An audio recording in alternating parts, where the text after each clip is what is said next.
নমস্কার সবাইকে, life in ডুয়ার্সের আরও একটি ব্লগে তোমাদের সবাইকে স্বাগত জানাচ্ছি।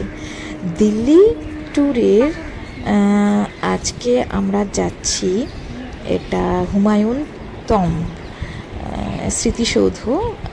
খুব সুন্দর লাগছিল আমাদের, অনেকটা এরিয়া জুড়ে অবস্থিত।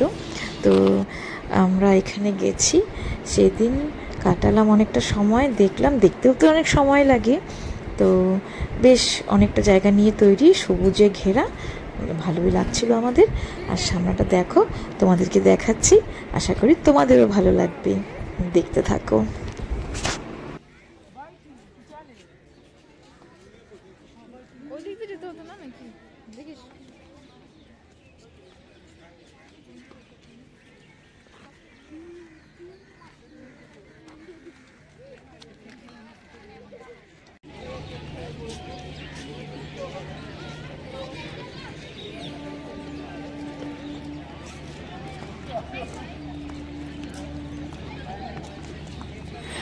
কিছুটা খাড়া সিঁড়ি আছে, খাড়া সিঁড়ি দিয়ে উঠে আমরা এই ওপেন টেরেস টাইপের এখানে এলাম। এখানে উঠে চারিদিকটা দেখতে খুবই সুন্দর লাগছে, খুব সুন্দর লন করা, সবুজ ঘাস আছে, এগুলো কাটিং করা আছে এবং প্রচুর লোক আসছে। যদিও আমরা সেপ্টেম্বরে গেছি, তবুও তো প্রচণ্ড গরম ছিল।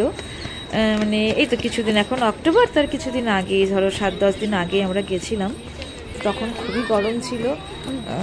কিন্তু গরম থাকলেও এখন আর তো ছুটি ছিল না আমাদের, এই পুজোর ছুটির মধ্যেই করতে হতো। এগুলো সবই সমাধি, জানি না এখানে অরিজিনাল সমাধি আছে কিনা, কিন্তু এত উঁচুতে নিশ্চয়ই এগুলো অরিজিনালি হবে। তো এইটাই, এরকম করে চারিদিক দিয়ে ঘেরা আছে।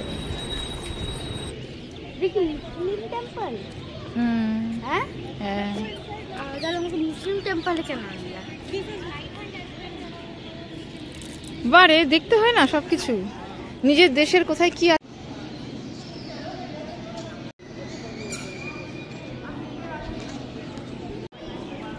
বাবাই তো বসে গেছে ওখানে, ও একটু হাঁটলে ক্লান্ত হয়ে যায়, আর বাচ্চাটা গরম না, ছোট বাচ্চা।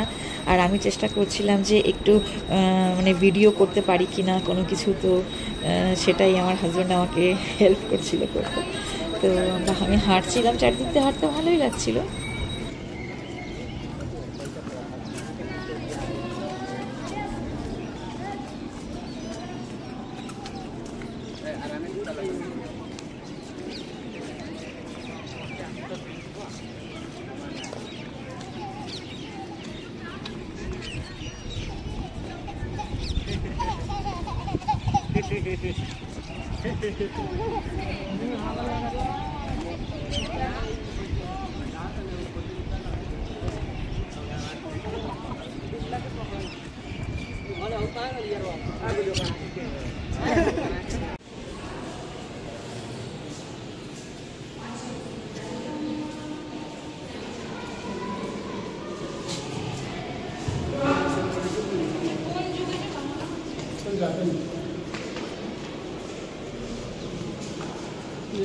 এখানে একটা আছে, দুইটা দেখি।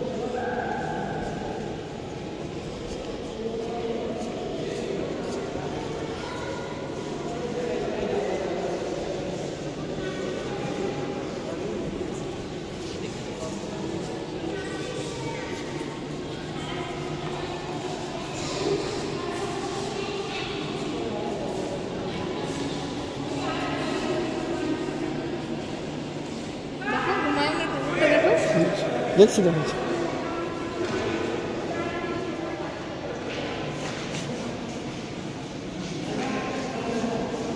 উপরে দেখছো তামার এটা ঘরটা, জল পড়েনি।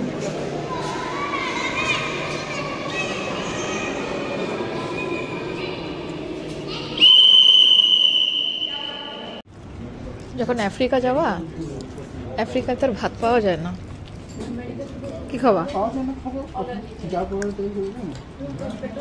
আফ্রিকার লোকে তো ডাল ভাত খায় না, ওদের ওখানকার খাওয়া। কেউ যদি যায় না ওখানে